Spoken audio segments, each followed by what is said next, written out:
Sudah saya send tadi, ada di ini, Di mana ya, Pak? send request ke host. Sudah saya kirim tadi. Atau di record dari saya aja nanti saya kirim linknya, Pak, untuk hasil record hari ini ke Bapak. Biar nanti Bapak juga Oh, bisa download sendiri gitu. enggak. Oh, download saya download sendiri. Iya, nanti saya unggah di cloud, Pak, di drive gitu misalnya nanti Bapak download. Oh ya, baik, baik. Oke.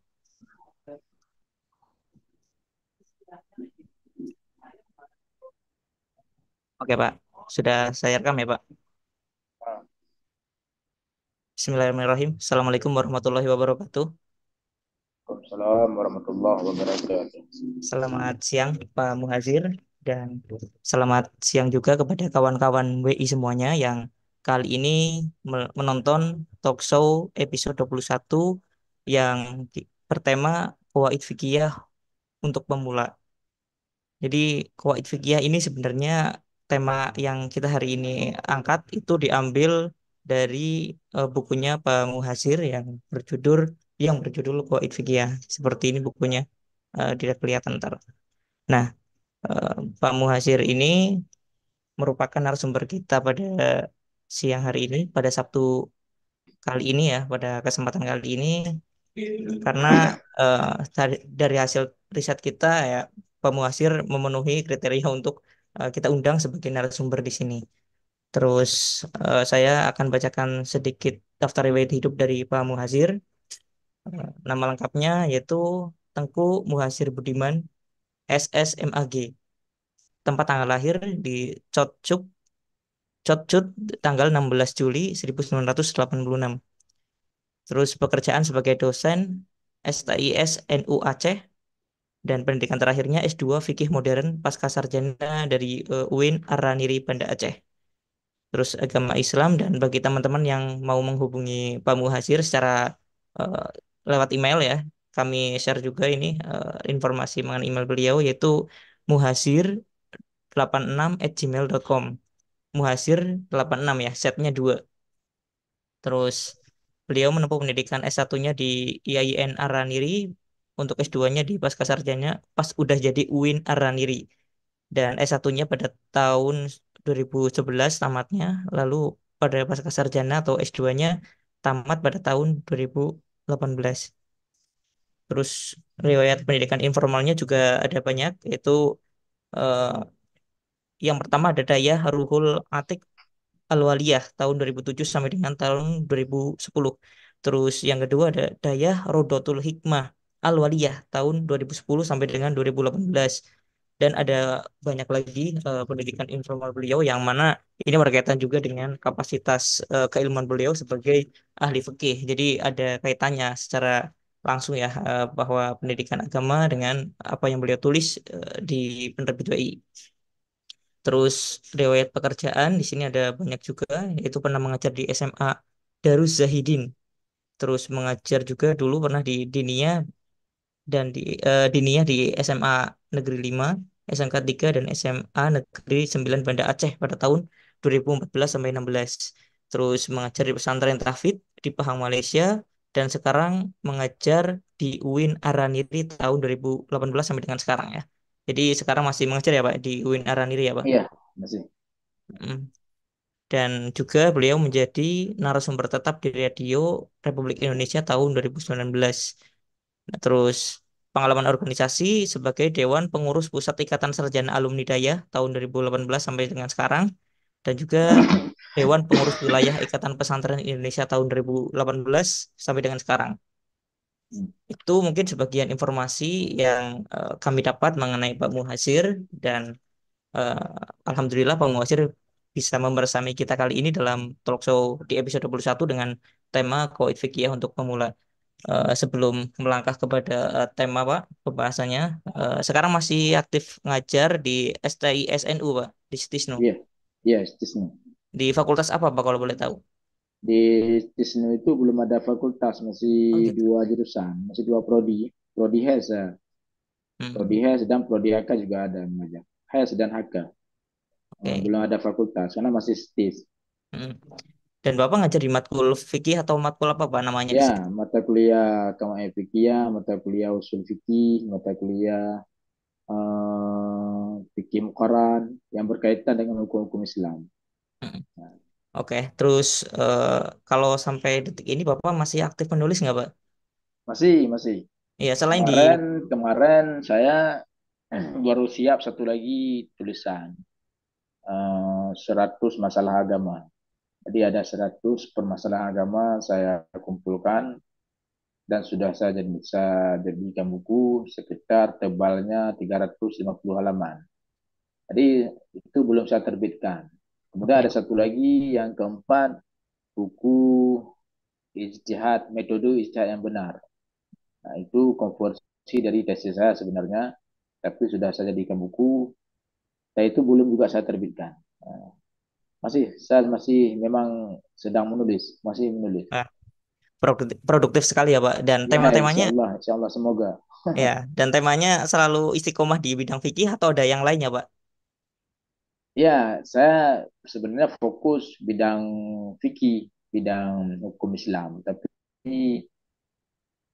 ada juga saya kadang-kadang nanti suka juga saya lihat ke bidang-bidang lain yang berkaitan dengan agama Islam. Seperti misalnya nanti tentang akidah, begitu, tentang tasawuf. Kemarin ada juga sudah saya terbitkan satu buku judulnya Kunci Surga. Bukunya ada ini saya ambil sebentar ya. Baik Pak, silakan.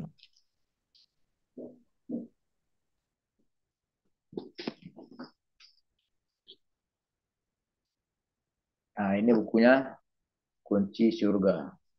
Ini tebalnya 300 halaman.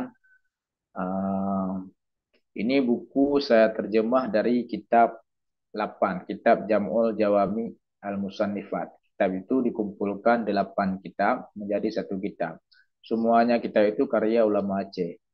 Jadi saya terjemahkan, tapi kitab itu bukan bahasa Arab, bahasa Melayu, bahasa Arab Melayu.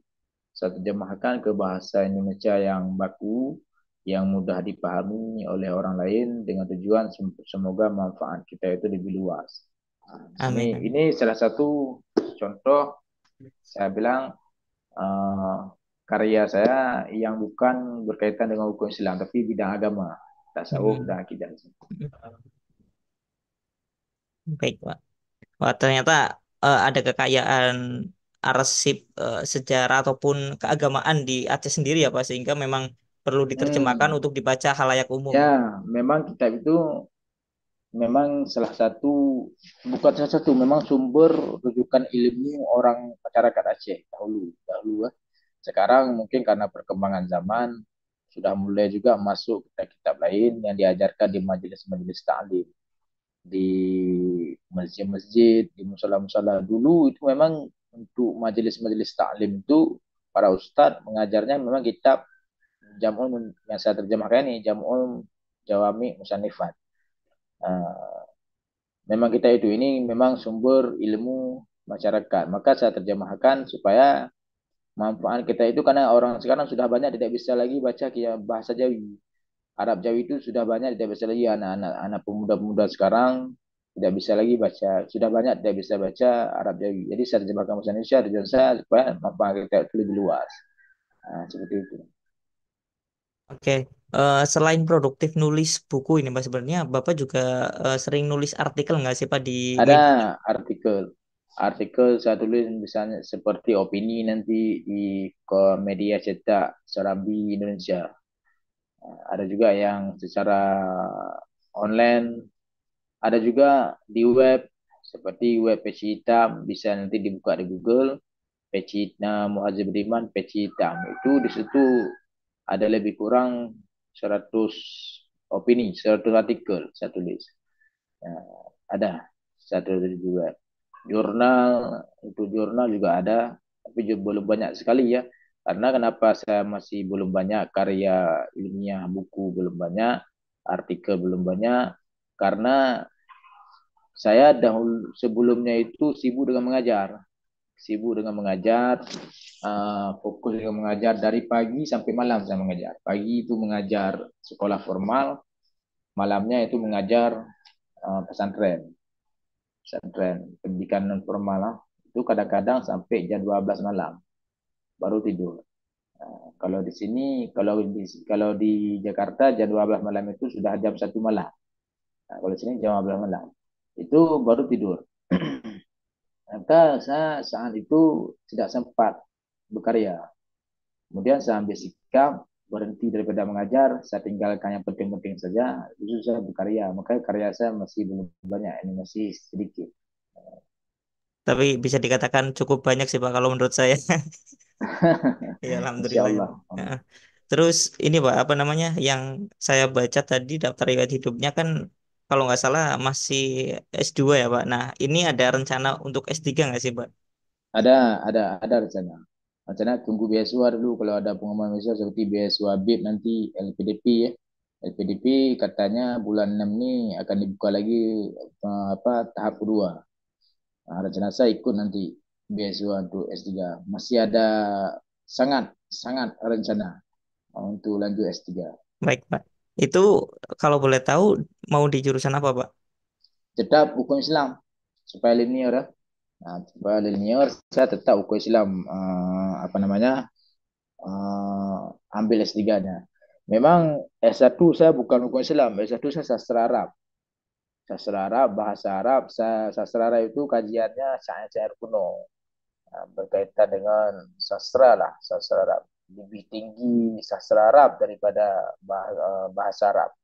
Ada dua jurusan, ada bahasa Arab, ada sastra Arab. Kalau sastra Arab itu fokusnya kepada teks-teks kuno untuk memahami turas seperti itu. Kemudian S2 saya sudah bosan dengan sastra Arab itu. Sampai S2 saya ambil fikih modern. Kalau di Aceh namanya fikih modern. Nah, kalau di Indonesia hukum Islam ya, kalau nasional. Jadi S3 saya tetap ambil hukum Islam. Tetap ambil hukum Islam supaya Oke lebih Pak. ini. Itu mau di Araniri lagi atau pindah Pak? Rencana pindah. Di mana itu Pak?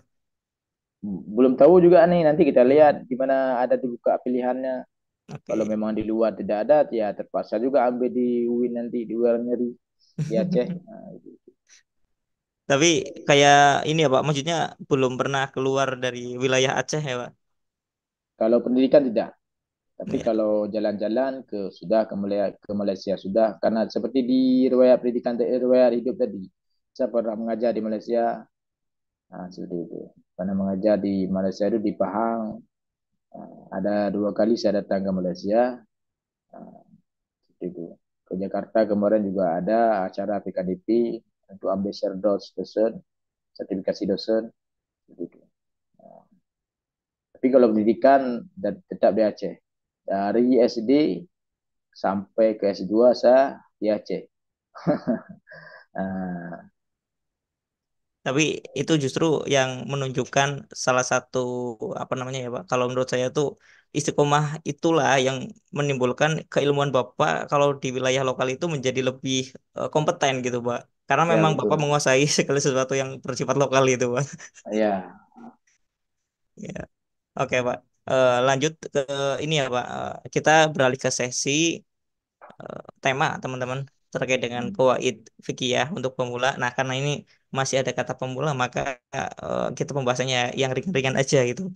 Untuk yang pertama Pak, pertanyaan pertama, qawaid fikih itu kan sebenarnya salah satu cabang dari ilmu fikih itu sendiri ya, yang karena di situ ada banyak pembahasan, kemudian qawaid fikih menjadi salah satu cabang ilmu sendiri gitu. Nah, sebenarnya qawaid fikih ini artinya apa sih Pak kalau dibahasakan secara ringan gitu? kawaid fikih itu kawaid ada 2 kata, kawaid dan fikihiyah. Kawaid itu jamak daripada kata kaidah. Kaidah, tani kawaid. Nah, jadi kaidah itu artinya undang-undang. Ya, kalau bahasa yang mudah dipahami sekarang itu undang-undang. Jadi kalau kita terjemahkan dalam arti kawaid berarti banyak undang-undang atau undang-undang lah kita bilang. Undang-undang fiqhiyah itu asal katanya fikih. Ia itu ia nisbah. Ia nisbah. Jadi artinya kalau kami di Aceh cara memaknai bahasa Arab itu ada ciri khas sendiri. Kalau di Aceh begini dimaknai kalau ia nisbah itu yang dibangsakan kepada fikih itu yang nisbah. Tapi kalau bahasa Indonesia yang baku yang bersifat fikih. Jadi undang-undang yang bersifat fikih. Jadi ada juga undang-undang nanti yang bersifat usul, usul fikih. Ada kaedah-kaedah usul fikih. Ada juga kaedah-kaedah nahwiyah, kaedah-kaedah nahwu. Tapi ini khusus kaedah-kaedah fikih yang memang dia itu untuk ilmu fikih, untuk memahami hukum-hukum fikih. Gitu. Oke, Pak. Kalau sebenarnya nih, Pak, tentang Qawaid Fiqhiyah itu dibahas pertama kali itu yang apa? Kalau menurut saya itu bentuk ijtihad atau bukan sih, Pak, gitu. Kamu fikih. Iya, Qawaid Fiqh itu salah satu bentuk ijtihad para ulama terdahulu atau bukan gitu. Ya, bagus. Kamu fikih itu ya ijtihad. Ijtihad ulama, tapi cara ijtihadnya berbeda dengan ijtihad dalam istimbat hukum fikih. Kalau istimbat hukum fikih itu ijtihad hukum dari nas, dari dalil, dari Al-Quran dan hadis dengan menggunakan usul fikih. Tapi ini ijtihad juga. Bagaimana bentuk ijtihadnya? Apa namanya? Dari segenap dari segala pembahasan-pembahasan fikih dalam satu permasalahan itu diabstrakkan menjadi satu kalimat. Misalnya pembahasan tentang yakin. Dari segala pembahasan-pembahasan tentang yakin dan ragu itu diabstrakkan dalam satu kalimat, kalimat yang singkat dan padat, sangat mengandungi banyak makna, itulah kemudian disebut sebagai kami bikin. Nah, Oke, Pak. Terus tujuan dan manfaat Qawaid Fiqhiyah ini sebenarnya apa, Pak?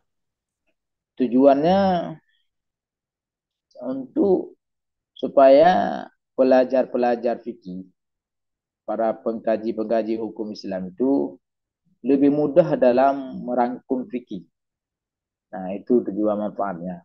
Jadi lebih mudah untuk merangkum fikih karena masalahnya kalau kita belajar fikih, baca kitab-kitab fikih saja tanpa membaca kawaid fikih, itu habis umur, habis uang, habis tenaga, habis ya waktu, tapi kita tidak bisa memahami fikih seluruhnya. Nah, walaupun kita baca banyak sekali sudah kita fikih.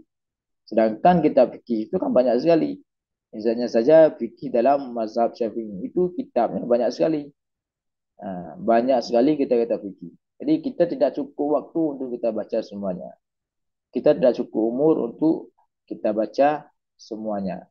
Jadi para ulama kemudian berijtihad, mengambil jalan pintas, membuatlah fikih-fikih itu semua dalam abstrak yang singkat.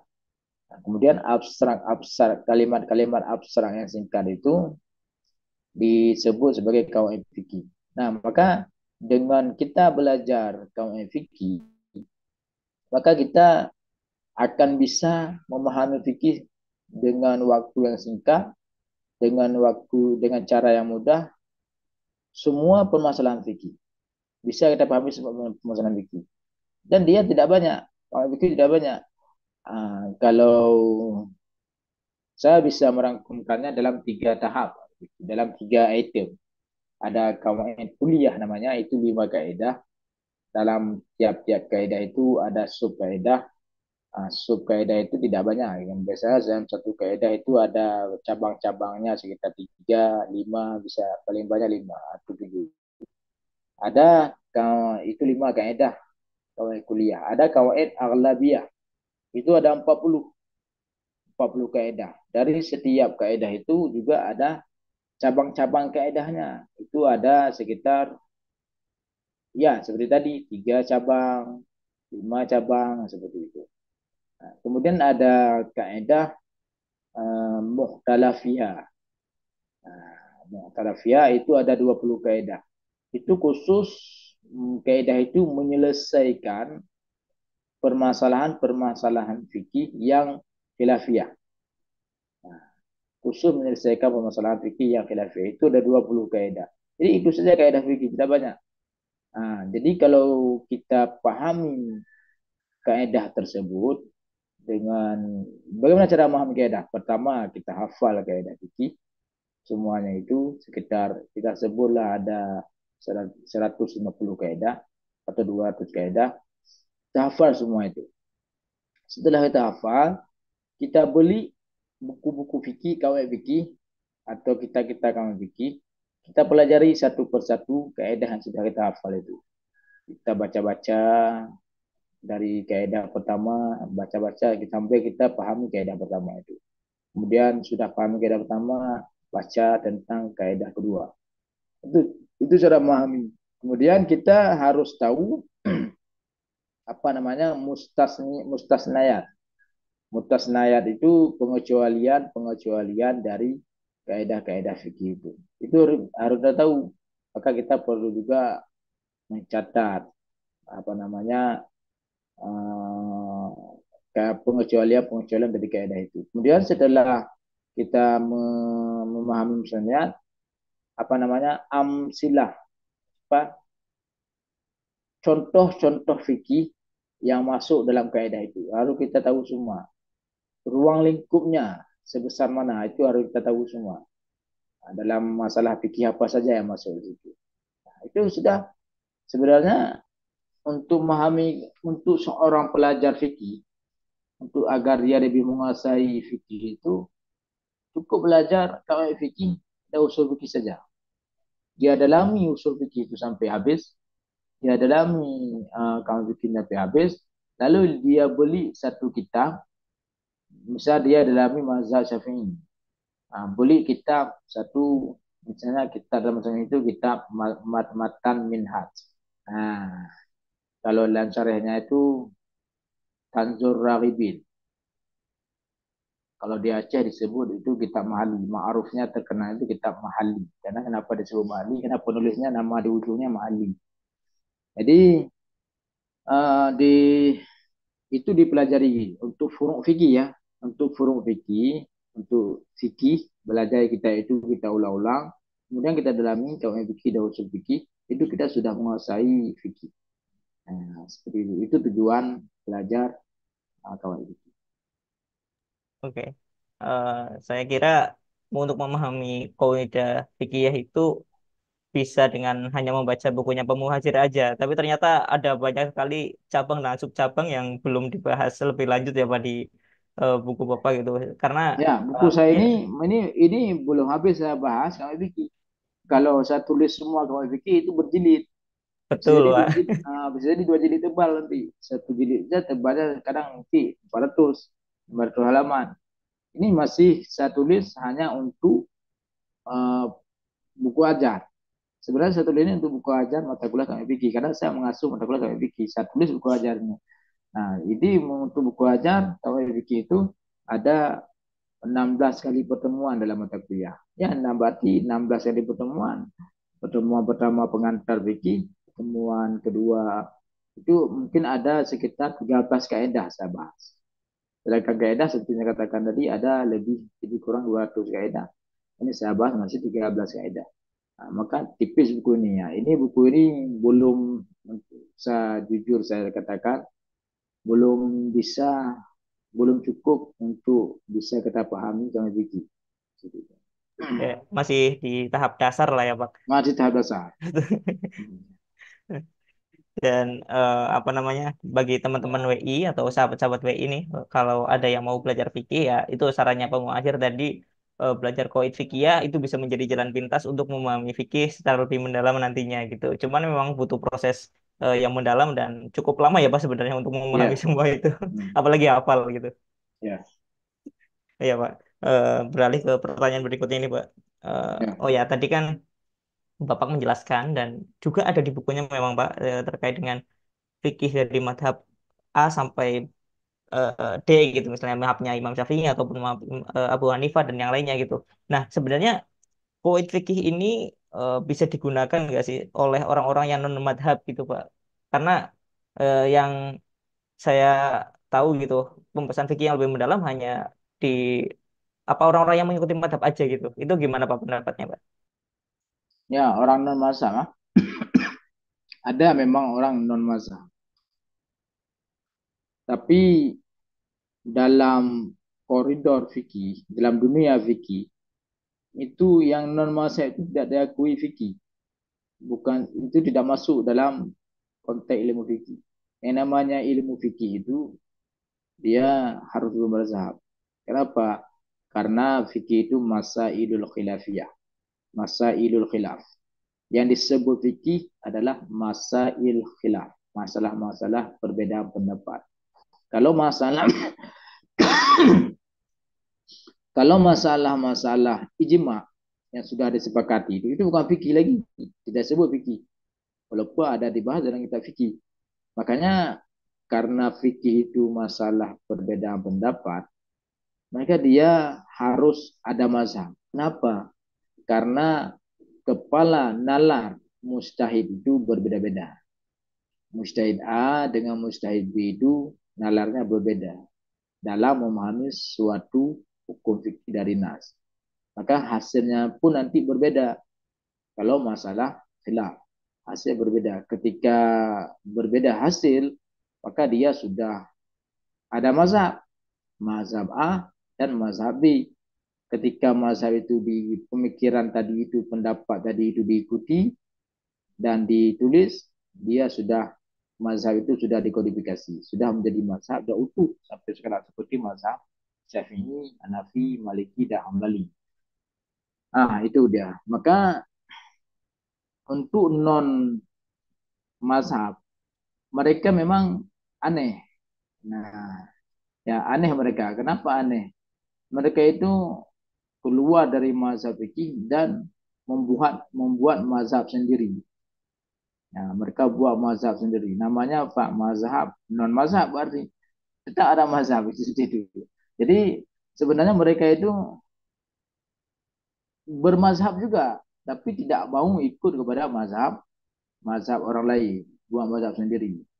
Jadi mereka nanti beli Al-Quran, beli terjemahan, begitu juga dengan hadis, beli terjemahan hadis, pahami secara begitu saja, lalu mereka mengamalkannya dalam kehidupan sehari. Ada pengikut sudah di mazhab mereka, itulah mazhab. Karena hakikat daripada mazhab adalah jalan jalan yang ditempuh oleh seorang mujtahid atau kepalanya untuk kepada dalam mengamalkan hukum-hukum Allah. Lalu diikuti oleh orang lain. Itu mazhab. Mazhab itu kan asal kata daripada zahaba. Zahaba itu artinya pergi. Mazhab itu tempat pergi artinya. Jalan. Jalan yang ditempuh oleh mujtahid atau seorang kepala dalam hukum untuk dia amalkan untuk dia beribadah kepada Allah. Jadi diikuti oleh orang lain, maka disebutlah mazhab. Maka mereka sebenarnya membuat mazhab sendiri. Nah, bagaimana dalam hal kaum fikih? Apakah mereka ada menggunakan kaum fikih? Ya, saya rasa mereka tidak menggunakan kaum fikih yang dibuat yang ma'ruf yang ditulis oleh ulama. Karena semua kaum fikih yang dari ulama itu dalam mazhab. Nah, terutama yang saya tahu dari buku saya ini ada saya tulis ini sejarah kami fikih dan dari kitab-kitabnya itu cuma dalam empat mazhab ya ada. Mazhab Hanafi, mazhab Maliki, mazhab Syafi'i, dan mazhab Hambali. Nah, cuman empat mazhab. Mereka itu saya belum tahu mereka apakah ada kami fikih kecuali mereka membuat kami fikih sendiri. Mereka buat kami fikih sendiri, kami sendiri dari fikih-fikih mereka. Mereka misalnya ada catat-catat fikih, ada tulis-tulis fikih, lalu mereka apa namanya? Mereka buat dalam bentuk kaidah. Mereka tulis dalam bentuk kaidah, lalu mereka buat kaidah sendiri untuk mereka amalkan itu bisa jadi ada saja, tapi saya belum pernah dapat. Nah, jadi bisa saya simpulkan mereka tidak menggunakan kami fikih ini dalam istimbat hukum Islam, kecuali mereka buat kami fikih sendiri. Seperti itu. Ya, Ya, saya juga baru tahu ini Pak kalau mereka ternyata kalau apa namanya fikih itu memang harus ada madhabnya gitu. Sedangkan mereka hmm. menjalankan ibadah sehari-hari juga seperti kita sebagai seorang Muslim gitu. Dan mereka Ya, tuntutannya apa gitu kalau misalkan nggak pakai fikih secara syariah. ya, Ini juga membingungkan dan cenderung belum dirasionalisasikan lah kalau bisa kita bahasakan juga sebenarnya gitu. Eh, ya. Oke Pak. Terus ini Pak pertanyaan berikutnya tuh Pak. Hmm. eh, Apakah di Indonesia ada institusi atau lembaga yang pekerjaannya hampir selalu menggunakan qawaid fikih gitu, Pak?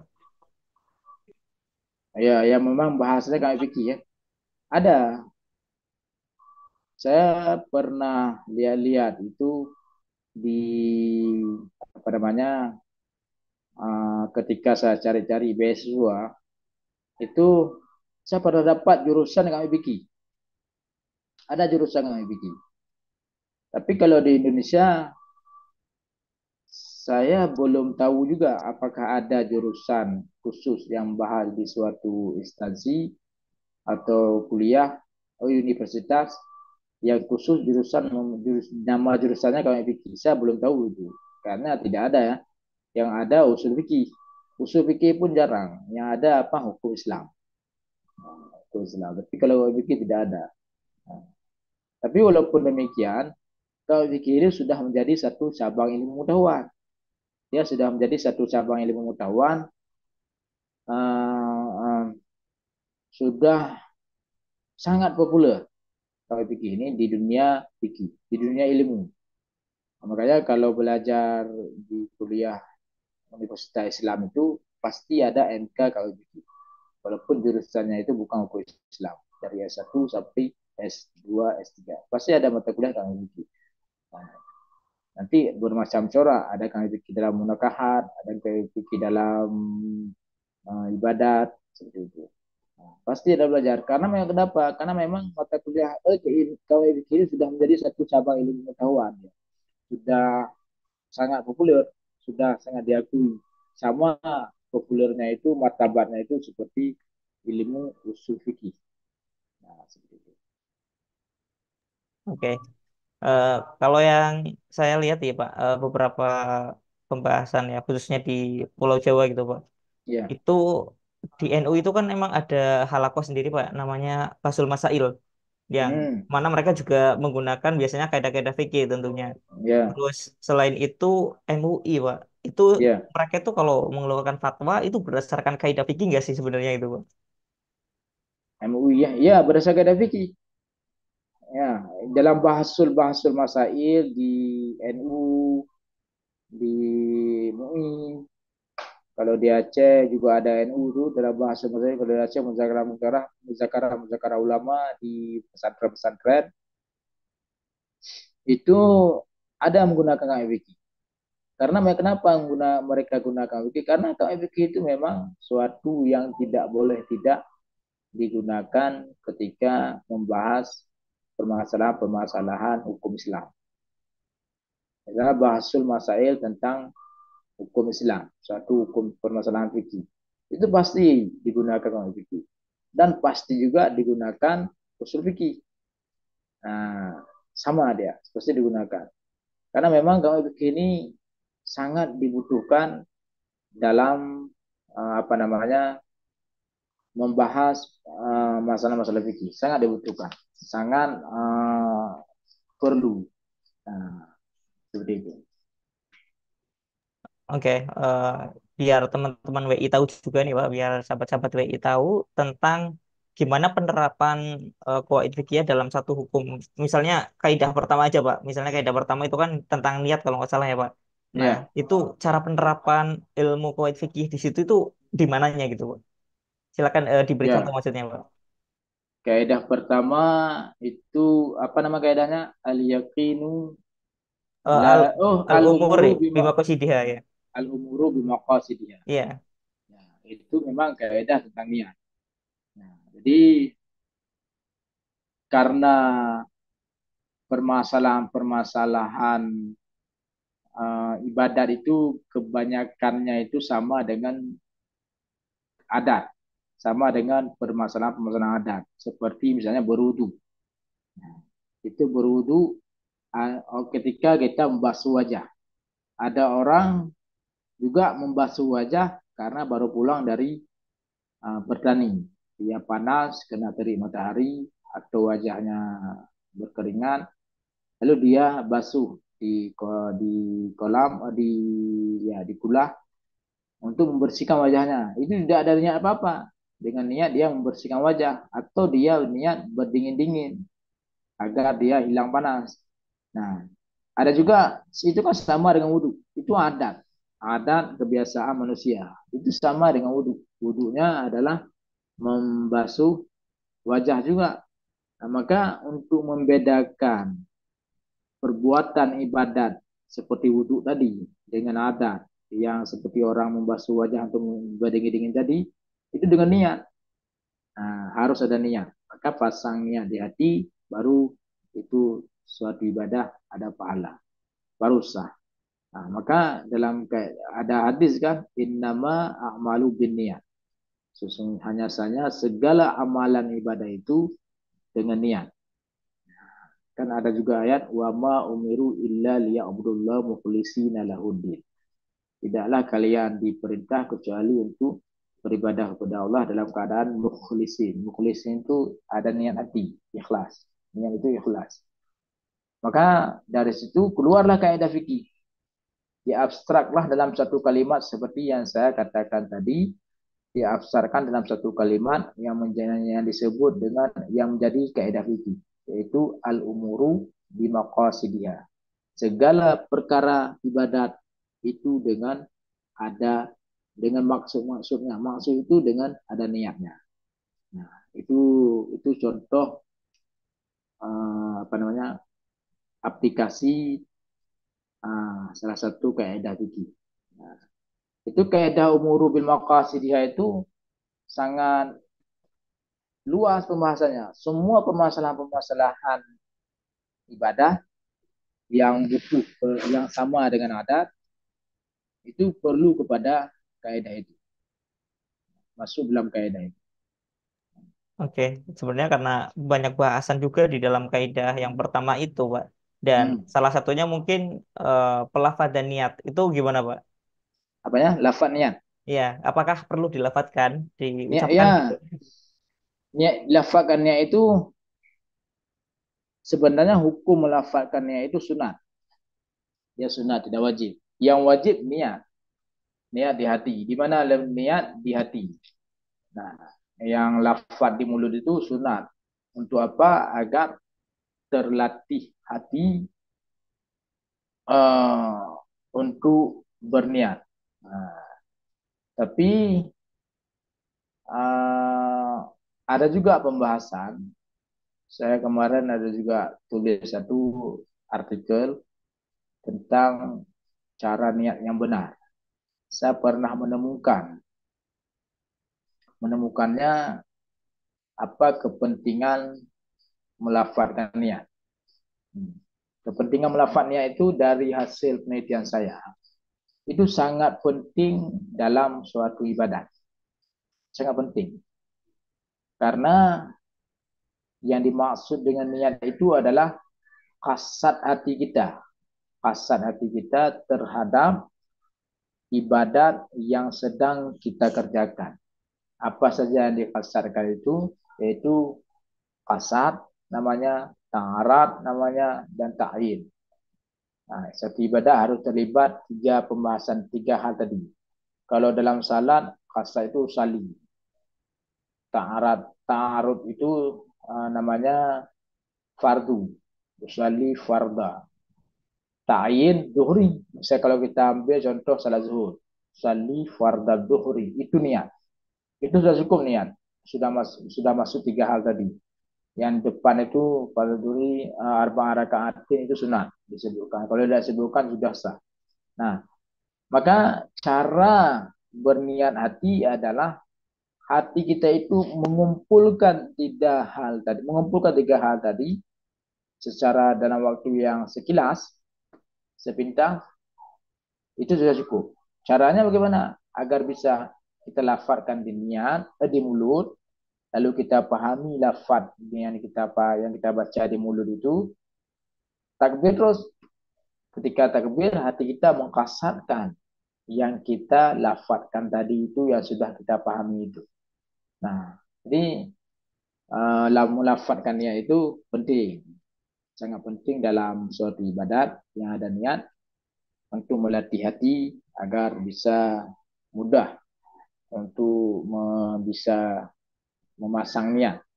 Nah, dan hukumnya itu sunat.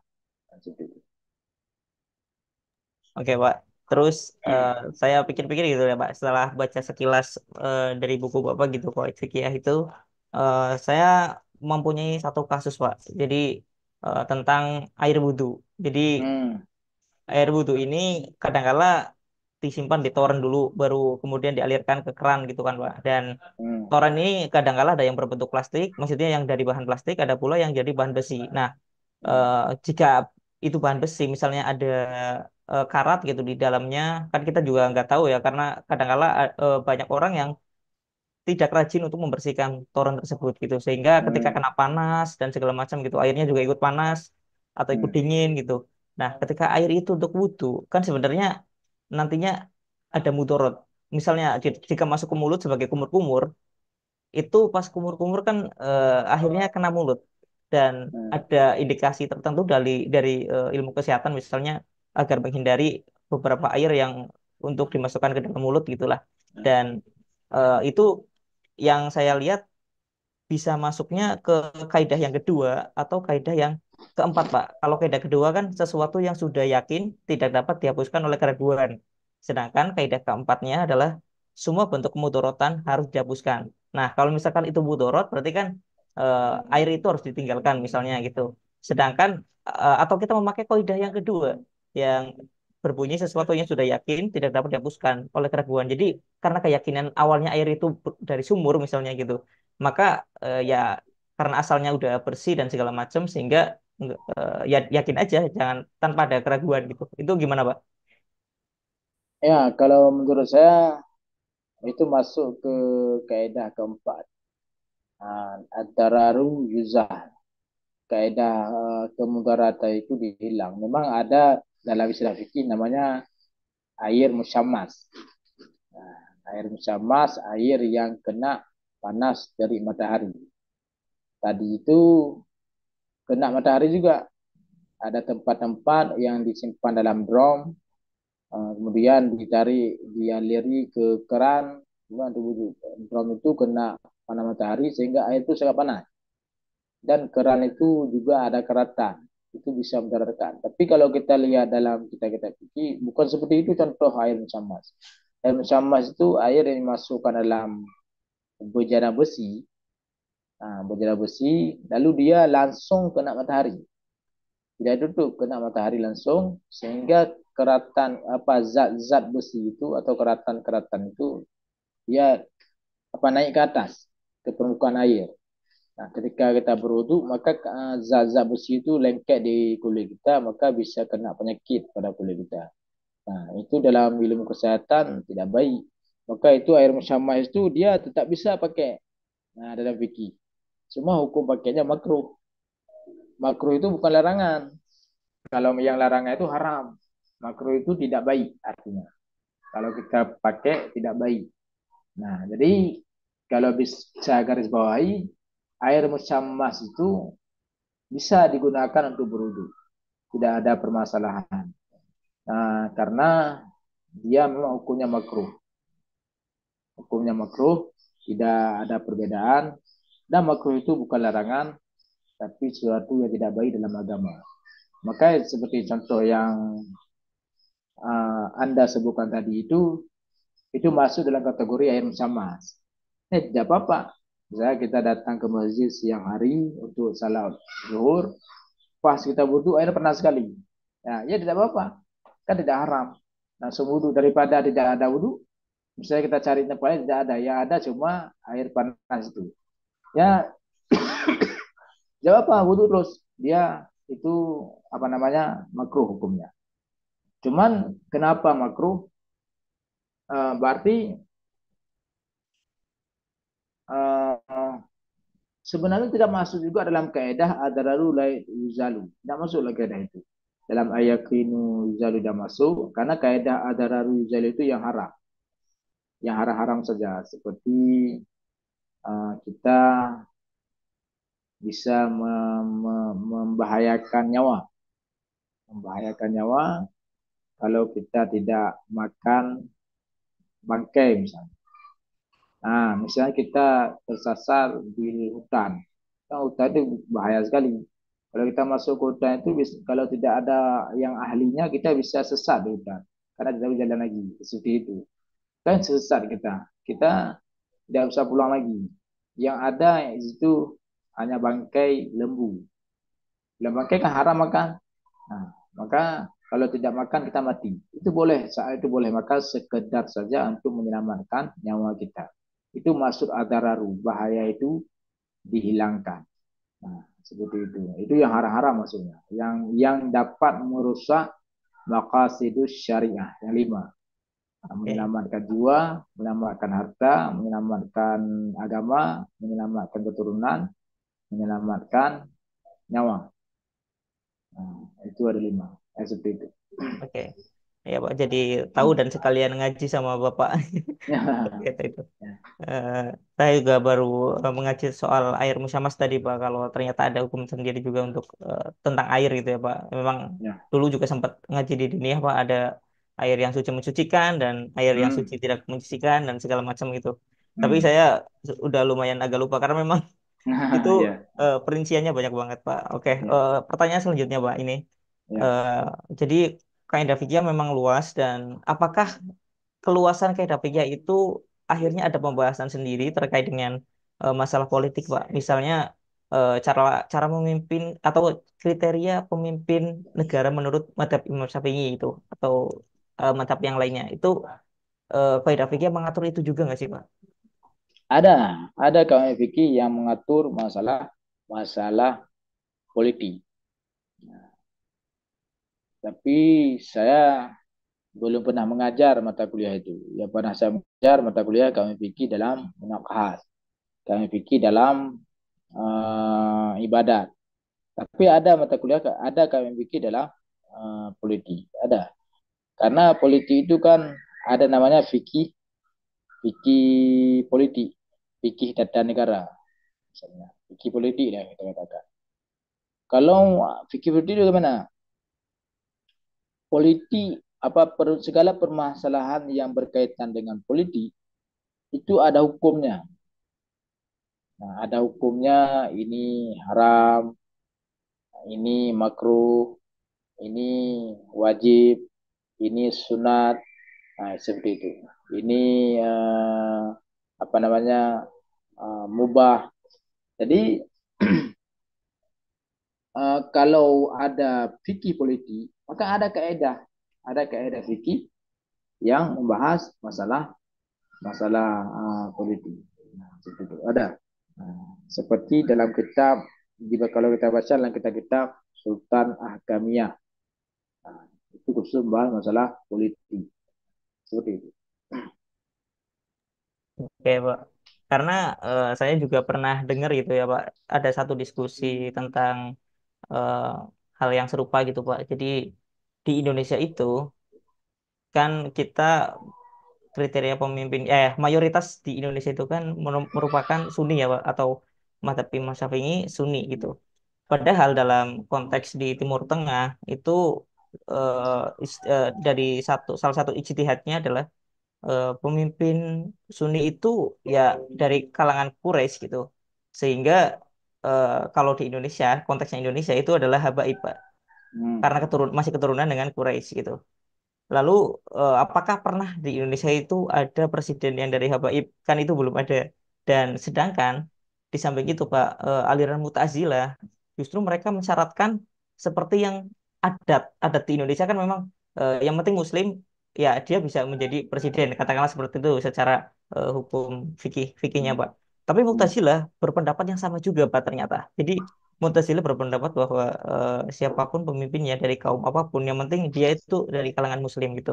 Nah, itu menurut Pak Muhajir gimana, Pak? Ah, pemimpin dalam suatu negara ya. Dahulu ada istilah pemimpin khalifah itu. Khalifah itu pemimpin seluruh umat Islam. Nah, itu khilafiyah ulama. Ada yang mengatakan harus dari umat Islam. Yang penting dia cukup syaratnya.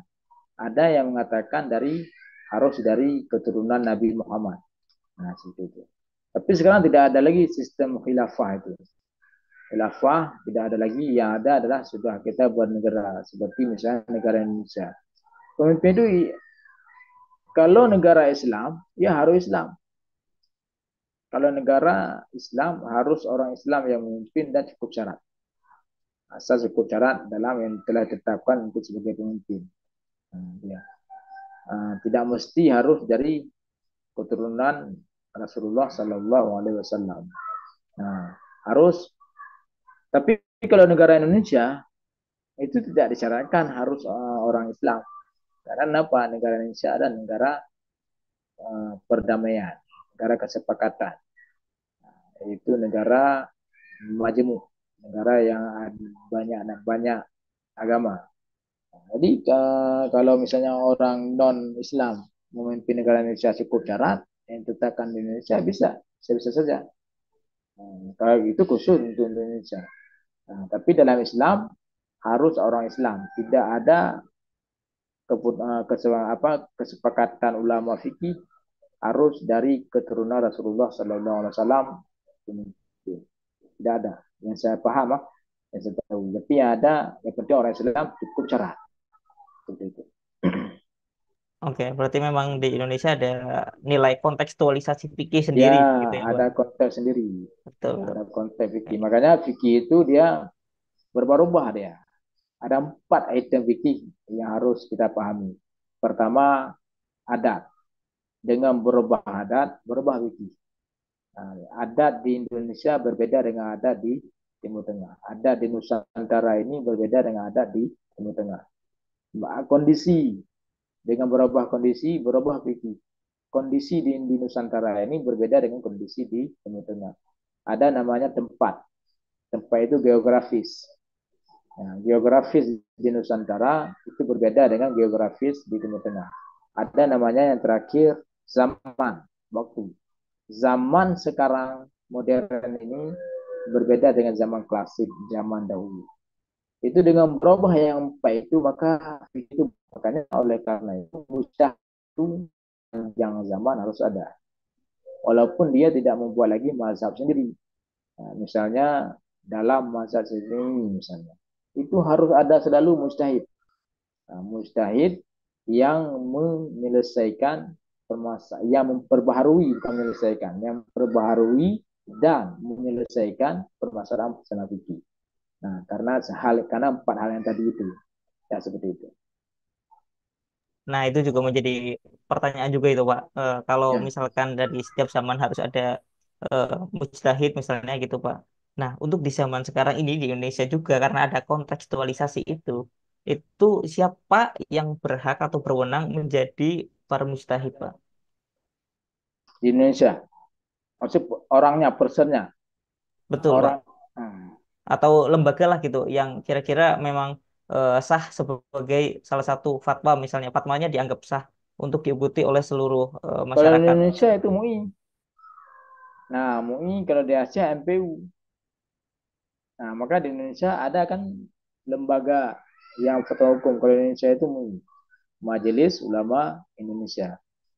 Itu fatwa mereka itu yang diakui, yang dipegang oleh negara Indonesia. Kalau di Aceh itu MPU, Majelis Permusyawaratan Ulama.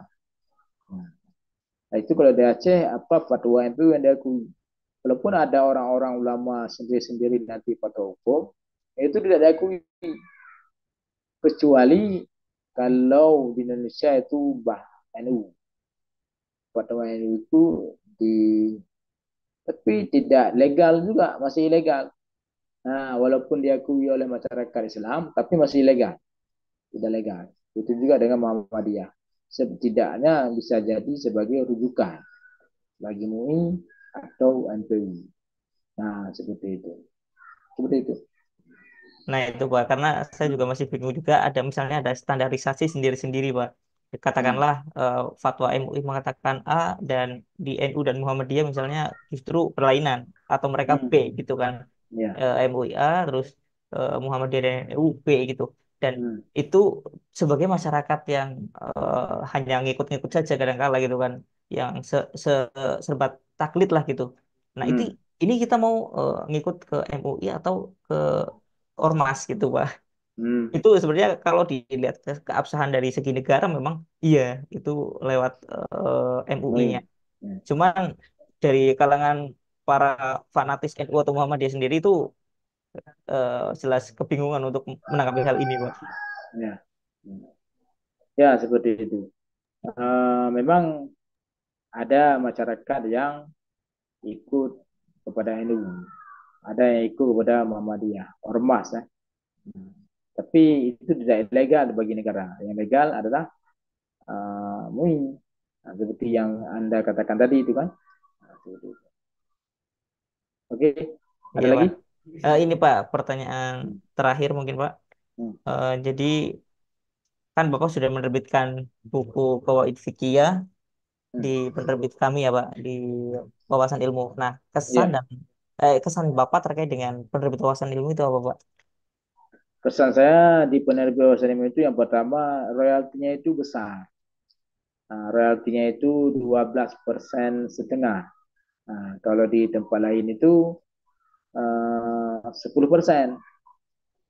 Nah, itu pertama kesan yang positif lah. Kemudian dalam mereview bukunya itu tidak terlalu lama. Ada penerbit kadang-kadang kita kirim 3 bulan. 3 bulan masa kita tunggu itu. Yang anehnya kalau tidak lewat tidak dikabari. Kalau buku kita tidak diterima tidak dikabari. Ya sudah begitu bos. Tapi kalau diterima dikabari. Kalau di wawasan ilmu lamanya 1 bulan, tidak lama. Dan kalau tidak diterima dikabari. Jadi kita puas. Kita tahu bahwa tidak diterima. Kalau diterima pun dikabari. Nah, semua pesan saya itu menurut saya baik, bagus. Bagus. Cuman apa pesan saya begini, itu penerbit buku-buku yang diterbitkan di wawasan ilmu itu kalau bisa disebarkan luas ke seluruh Indonesia, misalnya ke Aceh, harus sampai ke Aceh lah. Jadi kalau kita datang ke toko buku Gramedia buku, itu kita bisa lihat, misalnya buku dari wawasan ilmu ada di situ. Nah, saya pernah baca satu buku namanya Peta Karun dengan Menulis. Di situ ditulis bagaimana kita menjadi penerbit sendiri, membuat kita punya penerbit sendiri. Nah, jadi di buku itu saya ada dapat seorang penerbit, bagaimana buku kita itu bisa habis dari penerbit kita.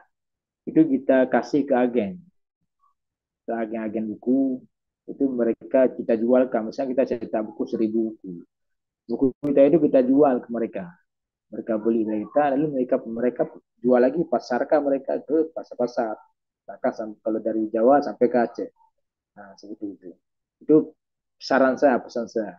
Supaya buku itu habis. Kalau kemarin itu kan begitu dikirim surat perjanjian royalti, surat apa keterangan royalti, ternyata tidak ada hasil royalti sedikit pun nol. Karena buku tidak laku. Jadi saya terbayang di pikiran saya, apakah buku itu setelah cetak dijual sendiri kalau dijual sendiri di toko itu lama habisnya. Seharusnya dipasarkan ke seluruh pasar. Nah, dengan cara seperti yang saya katakan tadi, ke agen kah atau apa? Dengan agen, itu cara saya. Oke, dan kalau ya seperti itu. Yang lain sudah baik. Kalau bisa ya apa hal-hal yang tidak belen itu bisa nanti diperbaiki. Nah, kalau tulisan-tulisan misalnya ada tulisan bagus, tapi masih penulis pemula, tapi bagus. Nah, itu kalau bisa diterima terus supaya dia lebih semangat dalam menulis. Bisa, siapa tahu kadang dia nanti menjadi penulis yang hebat gara-gara kita terima yang penulis pertama dia itu. Ya, seperti itu.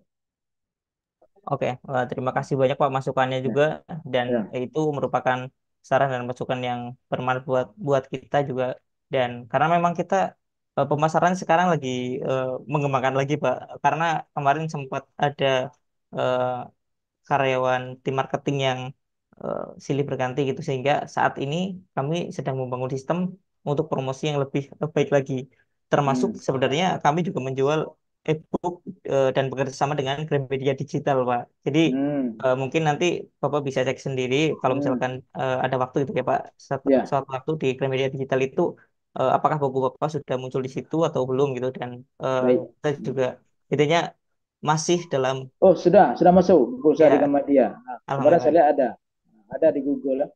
Ya, cuman untuk laporan di Gramedia Digital itu bulanan Pak, sehingga uh, atau 2 sampai 3 bulan, sehingga laporan Hmm. penjualannya nggak langsung ada saat itu juga gitu. Intinya kita masih dalam proses pengembangan Baik, promosi baik. Hmm. dan baik e-booknya yang online maupun offline. Untuk Ya, yang offline, kami masih dalam tahap bekerja sama dengan beberapa pihak, instansi maupun pribadi, Pak. Karena ada juga ya. seorang seorang yang memang pengen jadi reseller dari wawasan ilmu, gitu, Pak. Hmm. Dan Ya, terakhir ya, bagi kawan-kawan WI semuanya atau teman-teman WI, bagi yang mau beli bukunya Bapak Muhasir, ini ya. kami ada bukunya dan kami ada stok juga di Hmm. toko kami ya di Purwokerto Hmm. yang berjudul Qawaid Fikih karya Pak Muhasir Budiman SSMAG dan beliau Ya, salah satu orang yang berkompeten untuk membahas di dunia ini ya di dunia kaidah fikih gitu. ya, Dan untuk harganya itu 84.000. delapan ya. puluh empat ribu ini teman-teman bisa dapatkan, bisa datang langsung ke toko kami, ataupun bisa melalui online. Di Shopee ada juga, dan juga di Tokopedia, atau maupun e-booknya juga bisa teman-teman dapatkan di Gramedia Digital dan Kubuku. Untuk itu, bagi teman-teman yang berminat, silakan eh, kunjungi saja website ataupun media sosial kami, atau hubungi kami itu. Hmm. Itu saja dari saya. Terima kasih banyak Pak Muazir yang telah Ya, baik. menyempatkan waktunya untuk berbincang bersama Ya, wawasan ilmu. baik. Semoga selalu produktif ya Pak dan Amin, selalu amin.